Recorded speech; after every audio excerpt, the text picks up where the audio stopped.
Bonjour, bienvenue à la plateforme de l'ANFCT dans le module 6, planification du développement local et dans la section mise en œuvre, suivi et évaluation du PDC. Ce qui est un exercice passionnant pour les élus et les agents communaux. C'est la partie qui donne de la visibilité aux changements contenus dans le PDC. L'objectif de la section est que l'apprenant sera capable d'identifier les instances et les expertises pouvant accompagner le maire dans la mise en œuvre, le suivi et l'évaluation du PDC. Nous allons voir successivement le mécanisme de mise en œuvre du PDC et le système de suivi et évaluation de la mise en œuvre du PDC. Quant à ce qui concerne le mécanisme de la mise en œuvre, pour une bonne mise en œuvre du PDC, il faut la transparence, l'efficience de la commande publique, la redevabilité et la reddition des comptes. Et pour cela, il faut mettre en place un mécanisme de mise en œuvre et un système de suivi et évaluation. Le mécanisme de mise en œuvre.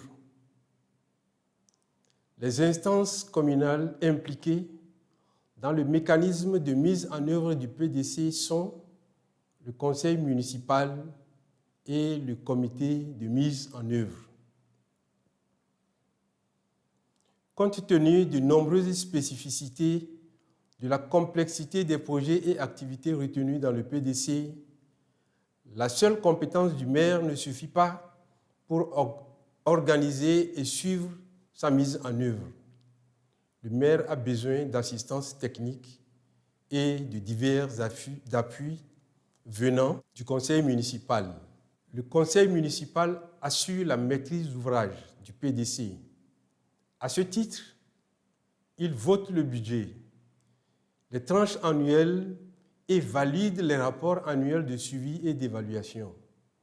Il autorise et fait le suivi de la mise en œuvre des recommandations des rapports d'évaluation. Le comité de mise en œuvre est composé du maire, de ses adjoints, des présidents des commissions permanentes et du secrétaire général de la mairie. Cet organe est mis en place pour coordonner la réalisation de l'ensemble des activités. Le système de suivi et évaluation.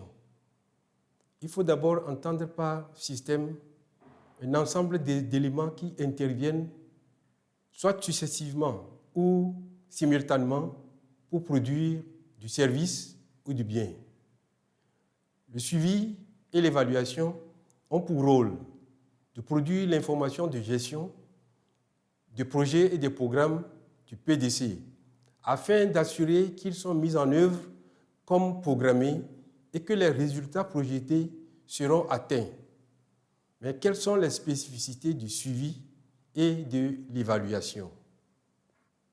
Le suivi de la mise en œuvre du PDC couvre des fonctions de contrôle de l'exécution des actions assorties inscrites au PDC, de la collecte et de l'analyse régulière d'informations relatives aux indicateurs des résultats du plan et de l'exécution des mesures prioritaires par les acteurs communaux.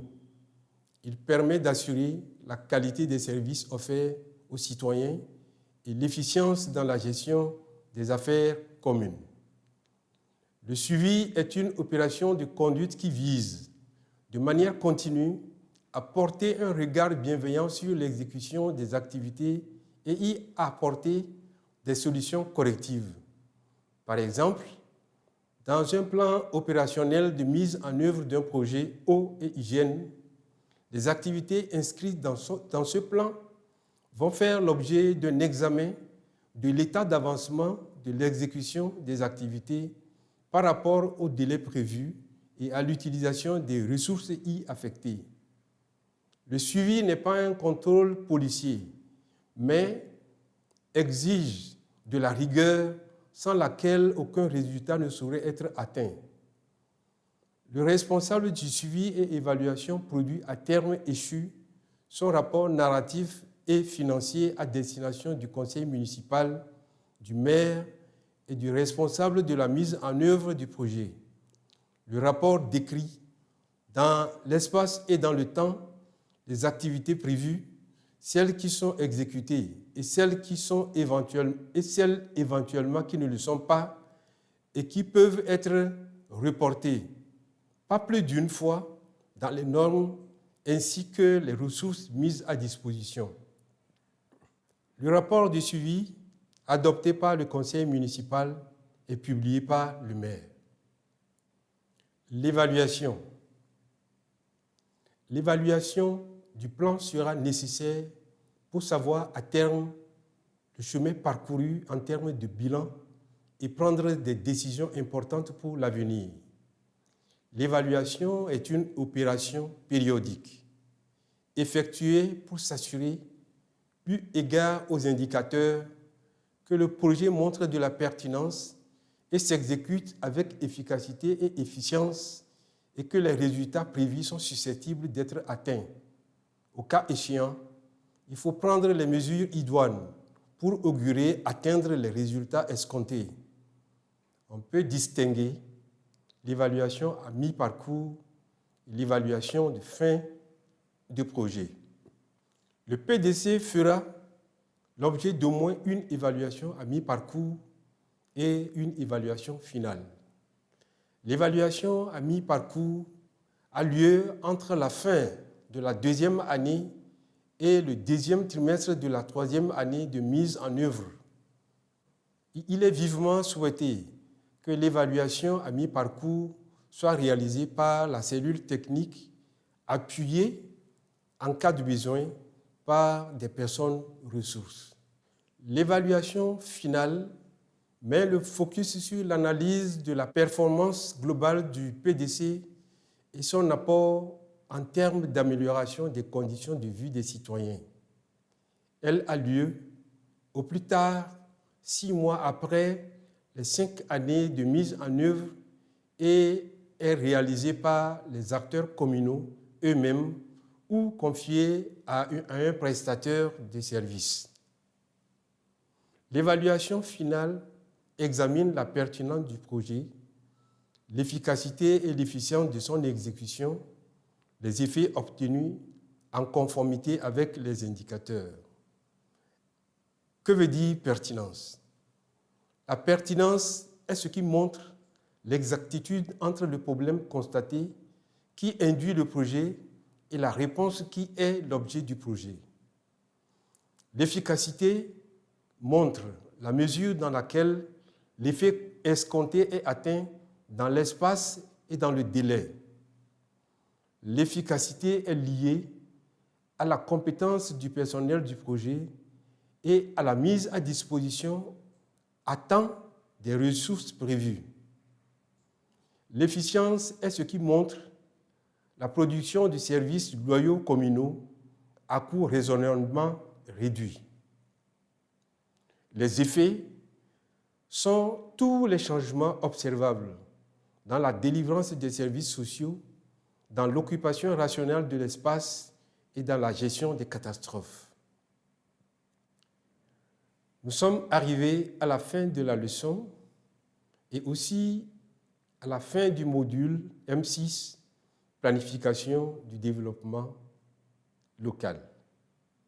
Que pouvons-nous alors retenir? Nous pouvons retenir que produire et délivrer le service public d'une part et rendre compte des résultats d'autre part sont des prérogatives des élus et des agents communaux. Cet exercice trouve son essence dans la planification. Cependant, de par une observation empirique, beaucoup de collectivités territoriales disposent d'un plan de développement communal qui demeure peu ou pas utilisé. L'offre de services publics de proximité revêt alors un caractère hasardeux.